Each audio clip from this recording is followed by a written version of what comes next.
النهارده ان شاء الله هنبدا اول درس في الرياضيات، وهو بيتكلم عن الاعداد المركبه. هنعرف يعني ايه الاعداد المركبه وليه اكتشفنا مجموعه الاعداد المركبه بعد مجموعه الاعداد الحقيقيه في الفيديو ده. تمام. بيتكلم على العدد التخيلي. اول حاجه لازم تكون عارف ليه هو اكتشف الاول مجموعه الاعداد المركبه بعد الاعداد الحقيقيه. احنا اخر حاجه درسناها كانت الاعداد الحقيقيه. طيب هو ليه اكتشف الاعداد المركبه؟ ركز كده معايا. كان في مثلا معادله زي المعادله اللي بتقول س أس 2 زائد 25 تساوي صفر، وكان يجي يقول لك هات لي مجموعه الحل في الاعداد المركبه، فكنت بتيجي تودي ال 25 بعكس الاشاره، تقول له ان س أس 2 تساوي سالب 25. بتيجي تاخد الجذر التربيعي، ما ينفعش اخد جذر تربيعي لعدد سالب، ما ينفعش اخد جذر تربيعي لعدد سالب، لان مفيش جذر تربيعي لعدد سالب، مفيش عدد اضربه في نفسه مرتين يكون بالسالب. تمام. لذلك هنا كنا بنقول ان مجموعه الحل في الاعداد الحقيقيه فاي، فح كانت بتبقى فاي. طيب لذلك قالوا لا، ما هو كده اكيد في مجموعه اعداد تانية فلازم نكتشفها، لذلك اكتشفوا مجموعه الاعداد المركبه. قبل ما تعرف يعني ايه هي مجموعه الاعداد المركبه اللي احنا هنقدر نحل معادله زي دي بيها، تمام، لازم تكون عارف يعني ايه العدد التخيلي. رمز للعدد التخيلي بالرمز ت. ت ده اسمه عدد تخيلي. عدد ايه؟ تخيلي. طيب ايه هو العدد التخيلي وايه الخواص بتاعته؟ قال لي ت، لو انت جيت قلت ت أس 2، ت أس 2 بواحد بسالب واحد، ت أس 2 بكام؟ بسالب واحد. تمام. طب ت أس 3، ت أس 3 دي عبارة عن ت أس 2 في ت. ت أس 2 أصلا بسالب واحد، يبقى سالب واحد في ت بسالب ت. يبقى أنا عندي ت أس 3 قيمتها بسالب ت. ت أس 4، ت أس 4 دي عبارة عن ت أس 2 في ت أس 2. ت أس 2 بسالب واحد، وت أس 2 بسالب واحد، سالب واحد في سالب واحد بإيه؟ بواحد. تمام. فأنا عندي الأعداد التخيلية ت، ت أس ت أس 2، ت أس 3، ت أس 4، ت أس 5، وهكذا، وبنمشي بنفس التسلسل. طب لو أنا جيت قلت لك هات لي ت أس 5، هتقول لي ت أس 5 دي عبارة عن ت أس 4 في ت. ت أس 4 دي بواحد، واحد في ت بت، وهكذا. فأنت هتلاقيها ماشية بنفس التسلسل كده، ت وبعدين سالب واحد وبعدين سالب ت وبعدين واحد وبعدين ايه؟ واحد. يبقى هي هتمشي ت سالب واحد سالب ت واحد. ت دي عادي ت أس واحد، ت أس 2 بسالب واحد، ت أس 3 بسالب ت، ت أس 4 بواحد. طب يا مس انتي قلت لنا ان هي هتمشي بنفس التسلسل، وت أس 5 هتبقى بت، ت أس 6 بسالب واحد، ت أس 7 بسالب ت، ت أس 8 بواحد، وهتمشي بنفس ذات التسلسل. تمام. طيب انا عايز دلوقتي اعرف لو انا مثلا اديتك ت أس 23، هل انا هقعد امشي بنفس التسلسل ده؟ اكيد لا، اكيد مش هتقعد تمشي بنفس التسلسل ده. امال هتعمل ايه؟ اي عدد، اي اس، اي اس، تمام، الاس اللي هنا لو بيقبل القسمه على الاربعه، يعني لو من مضاعفات العدد 4، لو الاس اللي هنا ده مضاعف للعدد 4، يعني من جدول الضرب بتاع الاربعه مضاعف للعدد 4، تمام، يبقى الت أس كذا دي بواحد. يعني انا مثلا لو جيت قلت لك ت أس 32، مش ال 32 دي من مضاعف من جدول الضرب بتاع الاربعه؟ ايوه من جدول ضرب الاربعه، يبقى هي بواحد. طب ت أس 35، تقولي ال 35 مش في جدول الضرب بتاع الاربعه. طب هعمل ايه بقى في حاجه زي دي؟ يعني دي هعملها ازاي؟ او مثلا دي، بصوا هتنزل بالاس، هتاخد ت أس 23 دي عباره عن ت أس 20 في ت أس 3، صح؟ مظبوط، ت أس 20 في ت أس 3. ت أس 20 الأس بيقبل القسم على الأربعة، لذلك ده بواحد. في ت أس 3 أنا كده كده عارفة إن ت أس 3 بسالب إيه؟ ت. واحد في سالب ت بسالب ت. تاني ت أس 35 دي أعملها إزاي؟ ال 35 ما بتقبلش القسم على الأربعة، انزل اعمل ارجع لورا كده، ال 34 ما بتقبلش القسمة، ال 33 ما بتقبلش القسمة، ال 32 بتقبل، فهتبقى دي عبارة عن ت أس 32 في ت أس 3، صح؟ لأن أنت نزلت 3 أرقام، ت أس 32 دي بواحد في ت أس 3 اللي هي بسالب ت، تمام؟ وهكذا. طب لو جيت قلت لك ت أس مثلا 27، هتيجي تقول لي ال 27 ما بتبقى خليها 26 عشان ما تبقاش نفس الحاجه.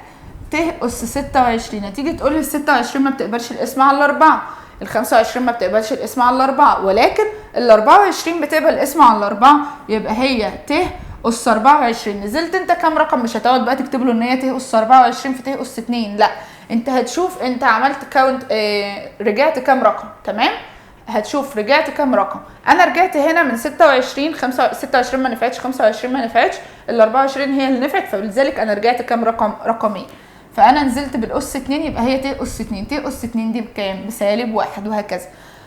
طب تعالى شوف كده، لو انا جيت قلت لك ت اس سالب مثلا، وليكن مثلا ت اس سالب 7 وعايزه اجيبها، هل انا هنا هعرف ارجع واقول ت اس سالب مثلا 6 او ت اس سالب مش عارف ايه؟ لا، هنا بنعملها ازاي؟ ت اس سالب 7 دي كانها 1 على ت اس 7. ت اس سالب 7 دي اصلها 1 على ت اس 7، نزلنا الاس في المقام عشان يبقى بالموجب، فاصلها 1 على ت اس 7.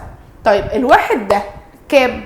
ما انا ممكن اشكل الواحد ده بمزاجي، فهشوف ايه الاس اللي اكبر من السبعه بيقبل اسم على الاربعه. هنا بقى هطلع مش هنزل. تمام، هنا هشوف ايه الاس اللي اكبر من السبعه بيقبل اسم على الاربعه. هتيجي تشوف تلاقي مثلا ت اس 8. ت اس 8 ال8 بتقبل اسم على الاربعه، لذلك الواحد ده كانه ت اس 8 على ت اس 7. في حاله القسمه بنطرح الاسس، 8 ناقص 7 بواحد، يبقى هي ت اس 1 اللي قيمتها بكام؟ بت. اللي قيمتها بكام؟ بت. طب تعالى كده نشوف حاجه ثانيه. ت اس سالب مثلا 5، انا دي معناها 1 على ت اس 5. طب الواحد ده كام؟ الواحد ده اصله ايه؟ هتيجي تشوف ايه اللي اكبر من الخمسه بيقبل اسم على الاربعه. الستة ما بتقبلش الاسم، السبعة ما بتقبلش الاسم، الثمانية اللي بتقبل الاسم. فمعنى كده ان دي ت اس 8 على ت اس 5. في حالة الاسم بنطرح الاسس، 8 ناقص 5 كام؟ 3. ت اس 3 اصلا بكام؟ بسالب ت. ت اس 3 بسالب ت. تمام؟ يبقى انت عندك هنا لو هي بالسالب بترجع بتطلع لفوق وتشوف طلعت كام رقم، لو هي بالموجب بتنزل لتحت وتشوف نزلت كام رقم، يبقى ده الاصل بتاعها او ده اللي هتقدر تظبطها بيه. طيب بعد كده بقى هيقول لي ايه هو، احنا بنتكلم اصلا عن الاعداد المركبه. تمام، احنا بنتكلم عن ايه؟ عن الاعداد المركبه. فتعالى نشوف بقى فيما بعد ممكن يدينا ايه. دلوقتي انت عايز تعرف ايه هو العدد المركب.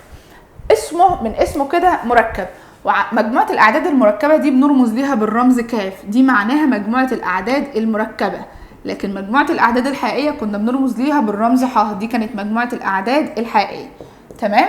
طيب مجموعه الاعداد المركبه بيرمز ليها بالرمز كاف، وهو هنا مدينا تعريفها ان هي عباره عن ا زائد ب ت، بحيث ان الالف ده بينتمي لمجموعه الاعداد الحقيقيه، والب برضو بتنتمي مجموعه الاعداد الحقيقيه، ومعرف لي ان ت تربيع ت اس 2 بسالب 1. طب ده معناه ايه؟ ده معناه ان انا عندي جزء حقيقي وجزء تخيلي. هو بيقول لي ان هي عباره عن ا زائد ب ت، ده الجزء الحقيقي اللي مفيش فيه عدد تخيلي. الجزء اللي فيه عدد تخيلي ده بنقول عليه هو الجزء المركب، يعني هو ده العدد المركب. تمام؟ فجزء حقيقي وجزء تخيلي، او هو ده الجزء التخيلي. تمام؟ يبقى انا عندي جزء حقيقي مفيش فيه ت ولا اي حاجه، وعندي هنا جزء تخيلي، يبقى ده الحقيقي مفيش معاه ت ولا مضروب في ت ولا اي حاجه، وده التخيلي. ومديني طبعا الخاصيه ان ت التربيع بسالب 1. طيب زي مثلا ايه؟ زي لو جيت قلت لك 3 زائد 2 ت، الجزء الحقيقي هنا ده 3، وطبعا الجزء التخيلي اللي هو ده، يبقى انت عندك ده الجزء الحقيقي وده الجزء التخيلي. الجزء التخيلي اللي مضروب في ايه؟ ت. اللي مضروب في ايه؟ ت. تمام؟ يبقى انا عندي العدد المركب مركب من جزئين، جزء حقيقي وجزء تخيلي. جزء حقيقي وجزء ايه؟ تخيلي. تمام؟ هو ده معنى العدد المركب. طيب هنا بعد كده ممكن يقول لي ايه؟ تساوي عددين مركبين. تساوي عددين ايه؟ مركبين. هنا عايز مجموعه الحل، تعالوا نحل. حاول بنفسك دي بتاعت اللي هنا دي مجموعه الحل في مجموعه الاعداد المركبه. اول معادله معايا بيقول لي 5 س اس 2 زائد 180. تمام؟ زائد 180 تساوي 0. عايز نحلها، عايز نجيب مجموعه الحل في الاعداد المركبه. هقول له ايه؟ هودي ال 180 بعكس الاشاره، هودي ال 180 بعكس الاشاره، فتبقى 5 س اس 2 تساوي سالب 180. هتقسم على كام؟ على 5. هتقسم على كام؟ على 5. هنا ده هيطير مع ده، فيبقى س أس 2 هتساوي سالب 180 على 5. 180 على 5 هيديني كام؟ هنا 3 6 36.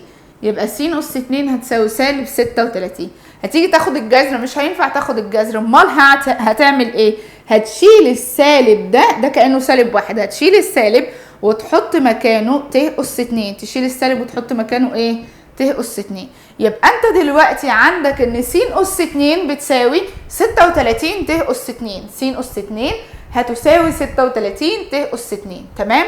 طيب جميل جدا. انت عايز تجيب مجموعة الحل، انا عايز اجيب قيمة السين بس. هتاخد الجذر التربيعي للطرفين، وطبعا قلنا التربيع لما يكون تربيع بنحط موجب او سالب في مجموعة الحل.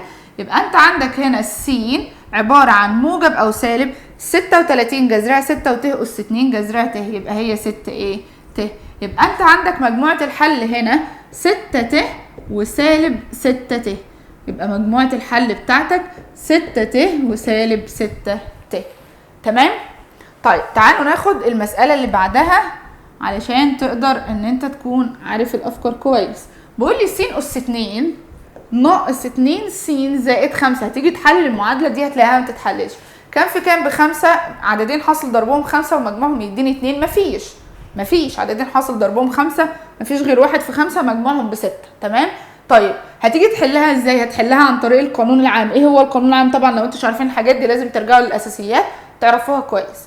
القانون العام ده ان انت عندك معامل السين تربيع ده بنقول عليه الف. تمام؟ يبقى الالف هو معامل السين تربيع. السين تربيع هنا مضروبه في حاجه؟ لا، في 1. تمام؟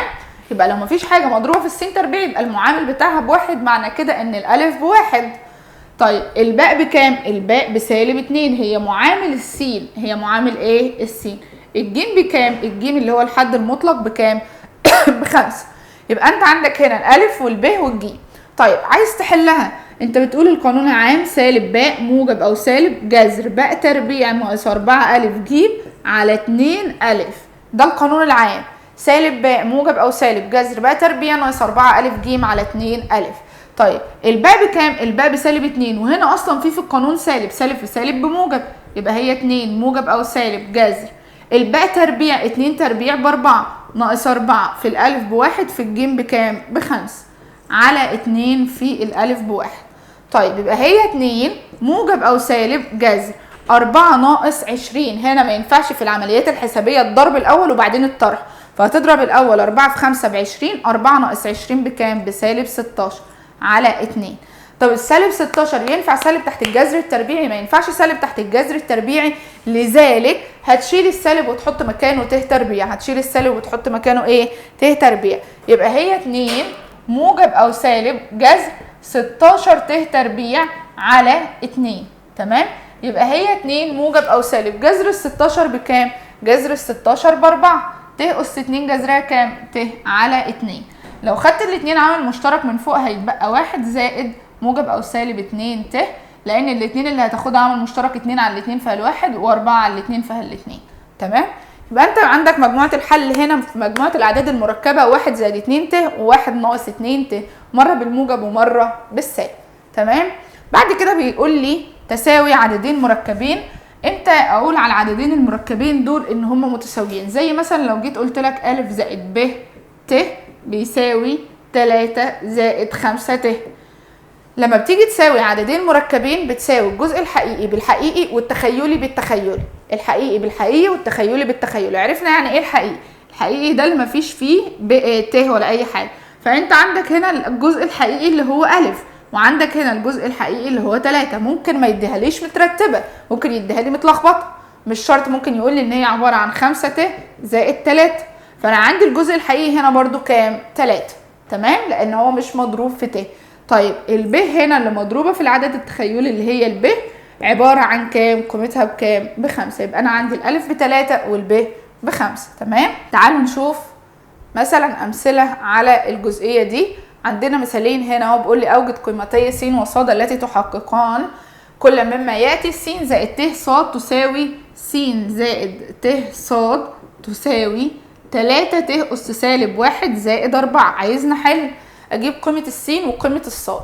انت هتقوله الحقيقي بالحقيقي، الحقيقي اللي ما فيهوش ت اللي هو السين هنا، والحقيقي اللي ما فيهوش ت اللي هو الكام؟ الاربعه. الحقيقي اللي ما فيهوش ت اللي هو الكام؟ الاربعه. يبقى انا استنتجت ان قيمه السين باربعه. طيب هنا ت ص تساوي 3 ت اس سالب 1. 3 ت اس كام؟ اس سالب 1. الت هنا هتطير مع الت هنا؟ لا، هي المفروض ت اس سالب 1. تمام. الت هنا هتطير مع الت هنا؟ لا، بس انت عندك ت اس سالب 1 دي عباره عن 1 على ت، صح؟ عن 1 على ت. طيب ت الواحد ده هنخليه ت اس 4 لان هي اللي اكبر من الت، على ت هيديني ت اس 3. تمام. انت لازم تظبط شكل المعادله، لازم تظبط شكل المعادله. تمام. قبل ما تشتغل محدش يقول ان التلاتة وخلاص، لا، دي ت ودي ت اس سالب 1 مش هينفع اطيرهم مع بعض، لازم يكونوا الاتنين زي بعض، لا اما الاتنين ت اس سالب 1 لا اما الاتنين ت. فانا هظبط ت اس سالب 1 دي واجيب قيمتها، استنتج في الاخر ان هي تساوي ايه. انا قلت له هنا ان ت اس سالب 1 عباره عن 1 على ت. طيب الت دي اسها 1، هشوف ايه اللي اعلى من الواحد بيبقى الاسم على الاربعه، طبعا هي الاربعه، يبقى هي ت اس 4 على ت. 4 ناقص 1 بكام؟ ب3، يبقى هي ت اس 3. ت اس 3 دي بكام؟ بسالب 1. ت اس 3 بكام؟ بسالب ت، سوري، ت اس 3 بسالب ت. لذلك انت عندك دلوقتي ان ت ص هتساوي سالب 3 ت، لان ت اس سالب 1 دي بسالب ت. تمام. الت هتطير مع الت، يبقى الصاد قيمتها بسالب 3، يبقى الصاد قيمتها بكام؟ بسالب 3. يبقى السين قيمتها ب4 والصاد قيمتها بسالب 3. تعالى المسألة اللي بعدها. بيقول لي 4 س ناقص ص، 4 س ناقص ص زائد، حاطط لي قوس كده، 2 س زائد ص مضروبة في ت، ده كله بيساوي 5 زائد 7 ت. ايه الجزء الحقيقي هنا؟ 4 س ناقص ص دي مش مضروبة في ت، 4 س ناقص ص هنا مش مضروبة في ت. تمام. يبقى انت عندك الجزء الحقيقي هنا اللي هو 4 س ناقص ص. طيب ايه الجزء الحقيقي في الطرف الاخر؟ الخمس، يبقى 4 س ناقص ص هتساوي كام؟ 5. تمام. هنا مش هقدر احل اي حاجه، بس هي دي معادله هركنها كده لحد ما اشوف هستنتج ايه من التخيل. طيب انت عندك اللي مضروب في ت هنا عباره عن 2 س زائد ص، يبقى 2 س زائد ص دي مضروبه في ت. ايه اللي مضروب في ت هنا؟ 7 ت. تمام. دي المفروض اللي هي بكام؟ ب7، لان هنا ت وهنا ت، فخلاص يبقى 2 س زائد ص هتساوي 7. طيب انا كده عندي معادلتين فيهم متغيرين، السين والصاد عندي معادلتين فيهم متغيرين، لا اما احلهم بتاع ثالثه اعدادي، لو انت مش متاسس في ثالثه اعدادي ارجع اتاسس في ثالثه اعدادي قبل ما تبدا تحل رياضه. تمام. فانت عندك معادلتين، دول المعادلتين من الدرجه الاولى وفيهم متغيرين، هتحلهم عن طريق الحذف او التعويض، والمعادلتين جاهزين ان هم يتحلوا عن طريق الحذف. هتجمع المعادلتين، السالب ص لما تجمعها مع الموجب ص هيطيروا مع بعض، فهيتبقى لك 2 س زائد 4 س بكام؟ ب6 س، هتساوي 5 زائد 7 كام؟ 12. معنى كده ان السين قيمتها بكام؟ ب2. لما تقسم على 6 السين قيمتها بكام؟ ب2. حط السين ب2 في اي معادله، لا اما المعادله دي او دي، حط السين ب2 في اي واحده فيهم، هتيجي تعوض، هتبقى 2 في 2، 2 في 2 ب4 زائد ص تساوي 7. 4 زائد كام يديني 7؟ 4 زائد 3، لذلك الصاد قيمتها بكام؟ ب3، لذلك الصاد قيمتها ب3. تمام. طيب تعالى نشوف فيما بعد بيكلمني عن ايه. هنا بيقول لي اوجد ناتج، عندي هنا كام سؤال؟ 5 اسئله هنحل عليهم. تمام. هنا بقى بيقول لي ايه؟ اوجد ناتج كل مما ياتي: جذر 4 زائد جذر سالب 25 زائد سالب 3 ناقص 4 ت. ده عدد مركب وده عدد مركب، اجمعهم. ظبط شكل المعادله الاول. جذر الاربعه بكام؟ ب2. جذر الاربعه بكام؟ ب2. تمام. في ايه؟ ماشي اوكي. جذر الاربعه ب2 زائد جذر سالب 25، السالب ده بت اس 2، فهي 25 ت اس 2. جذر ال 25 ب5 والت اس 2 جذرها ت. تمام. يبقى العدد اللي عندي ده العدد المركب اللي هو جذر 4 زائد جذر سالب 25 اصله 2 زائد جذر زائد 5 ت. تمام. ليه؟ الت اس 2 بسالب 1، شلت السالب وحطيت مكانها ت اس 2. جذر ال 25 ب5 وجذر الت اس 2 بت. تمام. زائد هنا سالب 3 ناقص 4 ت اهو. هتيجي بقى تجمع، لما تيجي تجمع عددين حقيقيين لازم تجمع الحقيقي مع الحقيقي والتخيلي مع التخيلي. ما تجيش تقول لي لا انا هجمع كله مع بعض، ومحدش يروح يقول لي انا هجمع 2 زائد 5 وسالب 3 ناقص 4. غلط. بتجمع العدد الحقيقي مع العدد الحقيقي والتخيلي مع التخيلي. تمام؟ فانت عندك هنا العدد الحقيقي 2 وهنا العدد الحقيقي سالب 3، فهتقول له ان انت دول مع بعض 2 زائد سالب 3 دول مع بعض، ده كده الحقيقي بتاعي. طيب التخيلي هنا 5 ت وهنا سالب 4 ت اهو. طب 2 موجب في سالب بسالب ناقص 3، 2 ناقص 3 بكام؟ بسالب 1. 5 ت ناقص 4 ت بكام؟ بت، يبقى هي سالب 1 زائد ت، يبقى هي سالب 1 زائد ت. تمام؟ يبقى انت لما بتيجي تجمع عددين حقيقيين، طبعا ده جمع وطرح ما فيهوش اي حاجه، بس هي الفكره كلها ان انت تميز، تقدر تميز مين الحقيقي ومين التخيلي، وتاخد الحقيقي مع الحقيقي والتخيلي مع التخيلي. تمام؟ السؤال اللي بعد ده بيقول لي ايه؟ 2 ناقص ت مضروبه في 2 زائد جذر سالب 1. ما عنديش اي مشكله، هضرب عادي، ضرب عادي خالص، قوسين في بعض، مقدارين في بعض، بس الفكره كلها ظبط لي شكل ده الاول. ظبط لي ان جذر سالب 1 ده الاول، السالب هنا بت اس 2، سالب 1 بت اس 2، فت اس 2 جذرها كام؟ ت. يبقى دي كده كانها ت، يبقى دي كده كانها 2 ناقص ت مضروبه في 2 زائد ت. هتيجي تضرب دول عددين مترافقين، الاول في الاول ناقص الثاني في الثاني، نفس القوسين مع بالظبط مع اختلاف الاشاره اللي في النص، يبقى ده فرق بين مربعين اللي هو الاول في الاول 2 في 2 ب4 ناقص الثاني في الثاني ت في ت بت اس 2. جميل جدا. طيب هل هتقف على كده؟ لا، كمل طول ما انت عندك تكمله كمل. الاربعه زي ما هي ناقص ت اس 2 قيمتها بسالب 1 اهو، يبقى 4 سالب في سالب بموجب 1 اهو، يبقى كام؟ 5. يبقى 4 زائد 1 كام؟ 5. تمام؟ يبقى انت عندك قيمه ده ب5. اوكي، تعالوا نشوف السؤال اللي بعده. بقول لي 2 زائد 3 ت اس 21 مضروبه في 5 زائد ت اس 31. هقول لك ظبط لي ت اس 21 قيمتها وهات لي دي قيمتها كام. تمام؟ ت اس 21 هتيجي تنزل اللي تحت ال 21 بيبقى الاسم على الاربعه ال 20، يبقى انت نزلت كام رقم؟ رقم واحد بس، يبقى هي ت اس 1 اللي هي بكام؟ بت. يبقى هي ت اس 1 اللي هي بايه؟ بت. لذلك دي عباره عن 2 زائد 3 ت.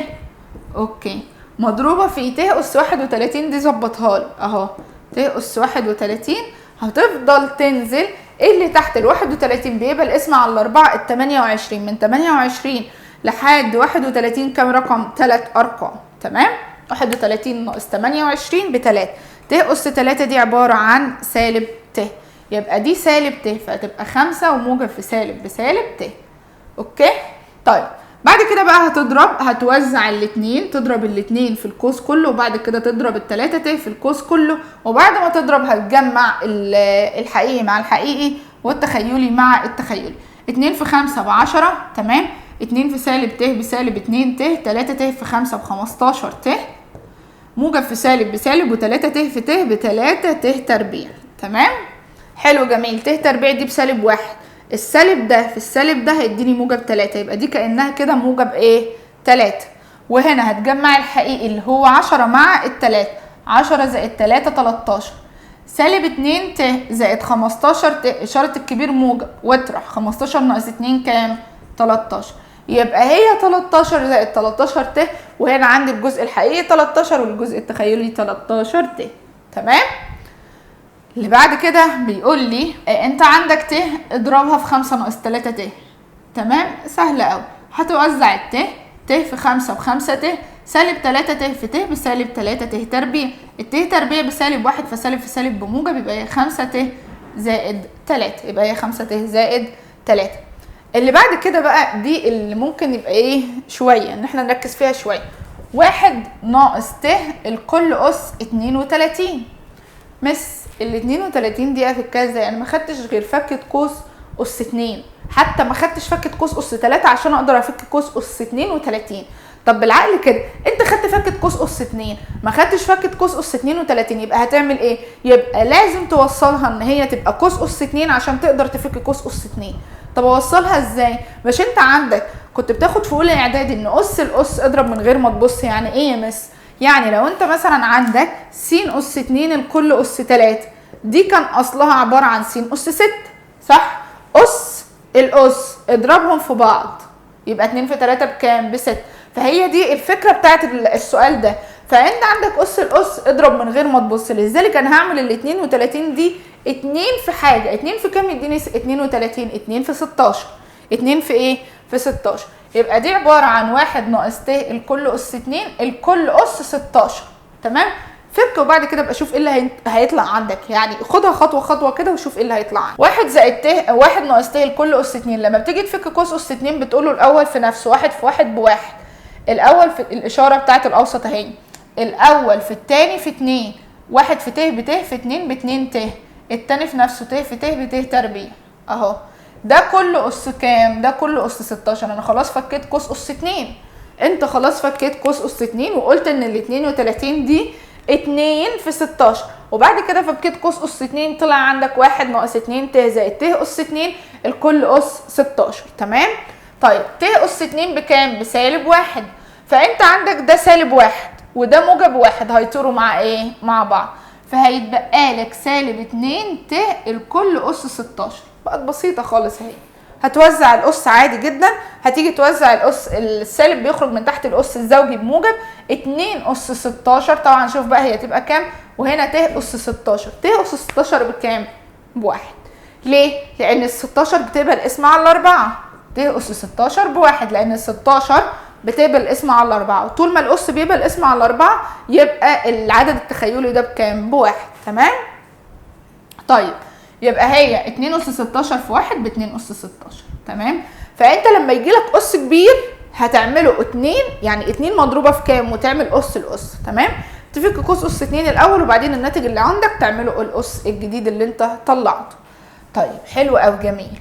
هنيجي نشوف فيما بعد ايه هما العددان المترافقان. مين هما العددان المترافقان دول؟ في الاعداد التخيليه. انا في الاعداد المركبه. انت بتتكلم دلوقتي على اعداد مركبه. انا عايزه اقول ان العددين اللي قدامي دول مترافقين. انت مثلا لو عندك 3 زائد 5 ت، المرافق بتاع العدد اللي قدامي ده ايه؟ ده عدد مركب اهو، جزء حقيقي وجزء تخيلي. المرافق بتاعه ايه؟ قال لك المرافق بتاعه ان انت بتغير اشاره العدد التخيلي. ايه؟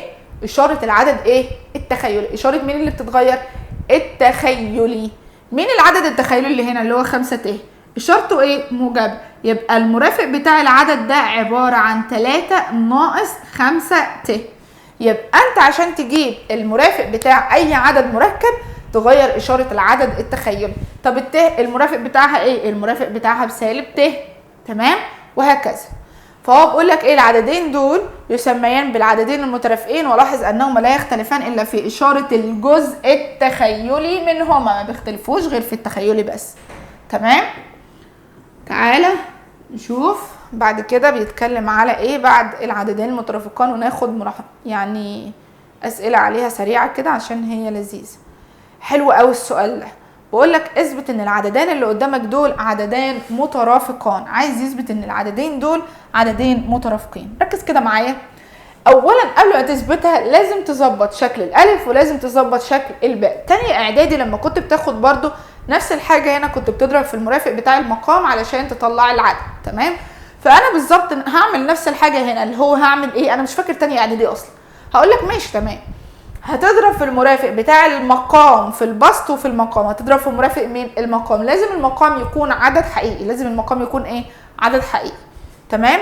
طيب حلو قوي. انت عندك هنا الالف بواحد ناقص 2 ت على 1 ناقص 3 ت. المرافق بتاع المقام اللي انا هضرب فيه عباره عن ايه؟ المقام اهو اللي هو 1. فانت هنا هتضرب في مرافق المقام. المقام هنا المرافق بتاعه 1 زائد 3 ت اللي هو بتغير اشاره التخيلي. التخيلي هنا اللي هو 3 ت الاشاره بتاعته سالب، فلما تضرب في المرافق يبقى 1 زائد 3 ت. تمام؟ فهتيجي بقى هتضرب 1 ناقص 2 ت في 1 زائد 3 ت. تمام؟ على 1 ناقص 3 ت في 1 زائد 3 ت. هتيجي تضرب. هتضرب ازاي؟ هتضرب هنا المترافقين، العددين المترافقين، هتضرب الاول في الاول ناقص التاني في التاني برضو اللي هو 1 ناقص 3 ت في 1 زائد 3 ت. لما تيجي تضربها ازاي؟ هتقولي الاول في الاول ناقص التاني في التاني، 1 في 1 ب1 ناقص التاني في التاني 3 ت في 3 ت ب9 ت أس 2. ت أس 2 دي قيمتها بكام؟ قيمتها بسالب 1، فهتشيل ت أس 2 وتحط مكانها سالب 1. سالب في سالب بموجب يبقى هي 1 زائد 9. 1 زائد 9 كام؟ 10. يبقى انت عندك المقام هنا قيمته 10، يبقى انت عندك المقام قيمته ايه؟ 10. طب البسط، هتيجي بقى توزع البسط، هتضرب الاول في الاول ب1، التاني في التاني هنا ت 2 في 3 ب6 ت أس 2 اهو. طيب وحاصل ضرب الطرفين وحاصل ضرب الوسطين، 1 في 3 ت ب3 ت، وهنا سالب 2 ت في 1 بسالب 2 ت، دي ت وديت سالب 2 ت. تمام؟ فانت عندك هنا ت أس 2 بسالب 1، سالب في سالب بموجب، يبقى هي هنا زائد 6 ودي سالب 2 ت ودي موجب 3 ت ودي ب1. 1 زائد 6 كام؟ 1 زائد 6 7. 3 ت ناقص 2 ت بكام؟ بت. يبقى هي عبارة عن 7 زائد ت. يبقى هي عبارة عن ايه؟ عن 7 زائد ت. 7 زائد ت على كام؟ ده البسط، ده ايه؟ البسط. يبقى هي 7 زائد ت على 10. تمام؟ يبقى انا كده لما جيت بسطت العدد الاولاني اللي هو أ، طلع ان هو عبارة عن 7 زائد ت على 10. بسط لي التاني بقى، بسط لي ايه؟ التاني، علشان اشوف هل ده مرافق لده ولا مش مترافقين. هقول لك تمام، حلو قوي. انت هتيجي تبسط التاني اللي هو 2 ناقص ت على 3 ناقص ت، هتضرب في المرافق اللي هو 3 زائد ت على 3 زائد ت اهو. لما تيجي تضرب ده في ده، 2 في 2 2 في 3 ب6، وسالب ت في موجب ت بسالب ت تربيع. تمام؟ ده الاول في الاول والتاني في التاني. وعايز تضرب حاصل ضرب الطرفين 2 في ت ب2 ت، وحاصل ضرب الوسطين سالب ت في 3 بسالب 3 ت اهو، على هنا 3 ت 3 ناقص ت في 3 زائد ت، ده عددين مترافقين. الاول في الاول ب9 ناقص التاني في التاني ت في ت بت تربيع. هنا ت تربيع دي بسالب 1، سالب في سالب بموجب، فبقت دي موجب 1. هنا 6 زائد 1 بكام؟ 6 زائد 1 ب7. تمام؟ طيب 2 ت ناقص 3 ت بكام؟ بسالب ت، الصغير ناقص الكبير بالسالب، على التسعة زي ما هي والت تربيع بسالب 1، فسالب في سالب بموجب ودي 1. 9 زائد 1 كام؟ 10. فبقت الب هنا عبارة عن 7 ناقص ت على 10.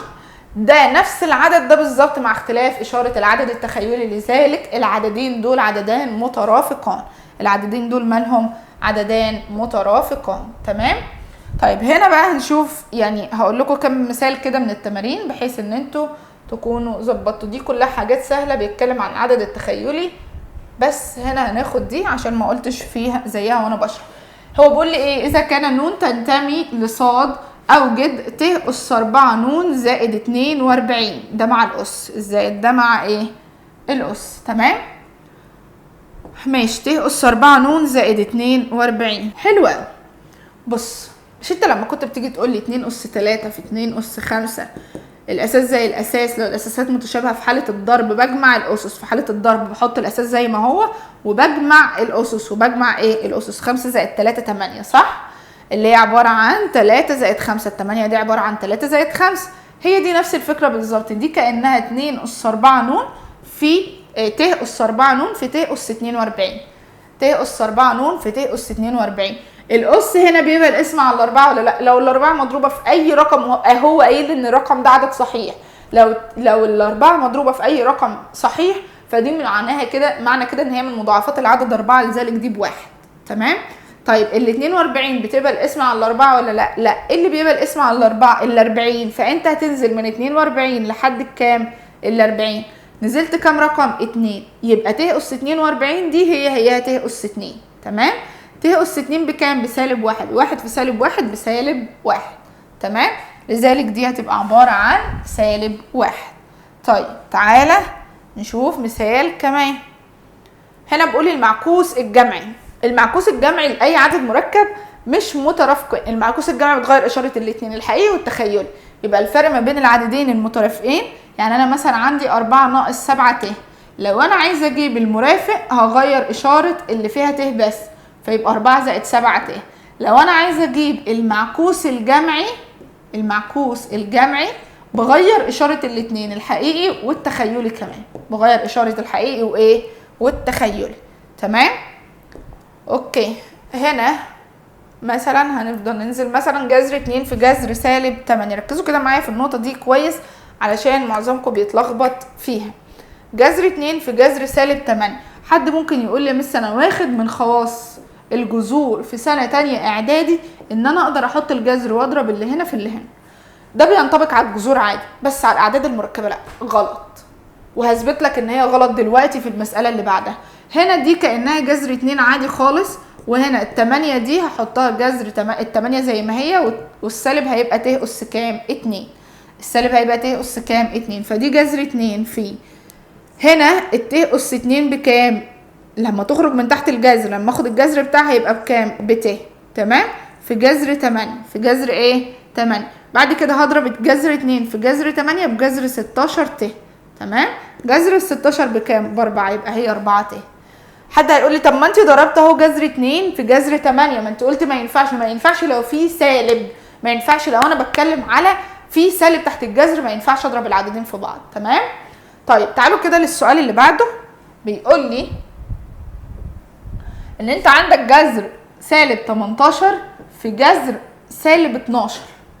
السالب هنا هيتحط ان هو ت تربيع، والسالب هنا هيتحط ان هو ت تربيع. تمام. الت تربيع هتخرج من تحت الجذر بت، وجذر ال 18 دي المفروض ان هي 2 في 9 فيبقى 3 جذر 2. تمام. سيبها ماشي، يبقى هي 3 جذر 2 اهو. وهنا الت تربيع برضو هتخرج بت. تمام. وجذر ال 12 3 في 4 فهتبقى 3 جذر 2 برضو. تمام. ازاي دي 3 جذر 2 ودي 3 جذر 2؟ دي 2 جذر 3، سوري يا جماعه، دي 2 جذر 3 مش 3 جذر 2. فانت عندك دلوقتي دي المفروض 3 جذر 2، ال 12 3 في 4، ال 4 تخرج من تحت الجذر بكام؟ ب2، يبقى هي 2 جذر 3 مضروبه في ت. فانت عندك دلوقتي كام ت؟ عندي ت في ت بت أس 2 اهو. 3 جذر 2 في 2 جذر 3 بتضرب الحقيقي في الحقيقي بتضرب الرقم في الرقم والجذر في الجذر، يعني 3 جذر 2 في 2 جذر 3 هضرب 3 في 2 ب6، وجذر 2 في جذر 3 بجذر 6، يبقى هي اصلها 6 جذر ايه؟ 6. يبقى هي 6 جذر 6 ت أس 2، والت أس 2 دي بكام؟ بسالب 1، فيبقى سالب 6 جذر 6. تمام. يبقى هي تطلع بسالب 6 جذر 6 اللي هي رقم ج. تمام. طيب تعالوا نشوف امثله اخرى. بص تعالوا ناخد هنا على اللي هي رقم 23. انا حليت من اللي بعدها فخلاص، يعني انا حله من 24 دي قبل كده. انتوا المفروض تدربوا نفسكم على الحل، لازم تدربوا نفسكم على الحل. انا بشوف الافكار اللي انا ما قلتهاش في الشرح بقولها. فهنا 2 زائد 5 ت ناقص 4 ناقص 2 ت هتساوي س زائد ت ص. تمام. هتيجي هنا لازم تظبط شكل ده الاول. هل ده خلصان؟ هل ده في ابسط صوره؟ مش في ابسط صوره. ظبط لي ده في ابسط صوره الاول، وبعد كده ابقى اساوي العددين المركبين. هنا 2 وهنا سالب 4. 2 ناقص 4 بكام؟ بسالب 2. وهنا 5 ت ناقص سالب 2 ت، سالب في سالب بموجب، يبقى دي 5 ت وسالب في سالب بموجب 2 ت. 5 ت زائد 2 ت بكام؟ ب7 ت. تمام. يبقى اصل العدد الكبير ده كله عباره عن ايه؟ عباره عن سالب 2 زائد 7 ت. هساويه بقى بمين؟ بس زائد ت ص. الحقيقي بالحقيقي يبقى الس قيمتها بسالب 2، والتخيلي بالتخيلي 7 ت هتساوي ت ص. الت هتطير مع الت، يبقى الصاد قيمتها بكام؟ ب7. يبقى الس بسالب 2 والصاد بكام؟ ب7. هو عايز س زائد ص، يبقى سالب 2 زائد 7 هيديني كام؟ 5. تمام. تعالوا نشوف امثله اخرى. دي سهله برضو، دي بتوزع السالب وبعد كده تجمع الحقيقي مع الحقيقي والتخيلي مع التخيلي وهكذا. تمام. كلها نفس الافكار بقى، فمش هقعد احل نفس الافكار. حل انت بايدك عشان تقدر تكون كويس في الماده. تمام. حل انت بايدك عشان تقدر تكون كويس في الماده. بص كده بيقول لي ايه؟ المعكوس الضربي لت على 2 ت زائد 1. عايز المعكوس الضربي بتاعها. المعكوس الضربي معناه ان انا بقلب الكسر. المعكوس الضربي معناه ان انا بقلب ايه؟ الكسر. فالمعكوس الضرب هيبقى عباره عن 2 ت زائد 1 على ت. هل المقام ت؟ مفيش اصلا عندي حاجه زي كده هنا. طب هتعمل ايه؟ هتضرب في المرافق اللي هو ايه؟ سالب ت سالب ت سالب ت. تمام؟ المرافق بتاع العدد ده اللي هو سالب ت. هتضرب ده في سالب ت. سالب ت في 2 بسالب 2 ت أس 2. ت في ت بت أس 2. سالب ت في 1 بسالب ت. ت في ت ت أس 2 وفي سالب. تمام؟ طيب ت أس 2 بسالب 1. سالب في سالب بإيه؟ بموجب. فكأنها بقت سالب ت أس 2 ناقص ت على 1. طب ت أس 2 بكام؟ ت أس 2 بسالب 1. سالب في سالب بإيه؟ بموجب. يبقى هي 2 ناقص ت. يبقى هي عبارة عن 2 ناقص ت. تمام؟ تعالى نشوف فيما بعد ما هذا. هنا بقى الأسئلة المقالي وحل المعادلات والكلام ده كله، فيعتبر نفس الأفكار بقى، مش هنختلف. تمام؟ يعني هي نفس الأفكار، مش هنختلف. أحللكوا السؤال رقم 3 ده. حلو. أنا عندي هنا 1 ناقص ت على 1 زائد ت الكل أس 100 ومساويها دي 100. تمام؟ ومساويها بس زائد ص ت. يا حبيبي ظبط لي شكل المسألة الأول وبعد كده ابقى ساوي. يعني ظبط لي شكل الطرف ده الأول وبعد كده ابقى ساوي الحقيقي بالحقيقي والتخيل بالتخيل. هتعمل ايه؟ هظبط اللي تحت جوه الأول اللي هي 1 ناقص ت على 1 زائد ت. اضرب في المرافق اللي هو 1 ناقص ت على 1 ناقص ت. 1 ناقص ت في 1 ناقص ت دي كأنها 1 ناقص ت أس 2. ولما تيجي تفك قوس أس 2 بتقول الأول في نفسه. 1 في 1 بواحد. الإشارة بتاعت الأوسط سالب. الأول في التاني في 2. 1 في ت بت في 2 ب2 ت. التاني في نفسه ت في ت بت أس 2. دي بسالب 1 ودي بواحد هيروحوا مع بعض. فبقى البسط عندي عبارة عن سالب 2 ت. البسط عندي عبارة عن سالب 2 ت. هنا تيجي تضرب عددين مترافقين.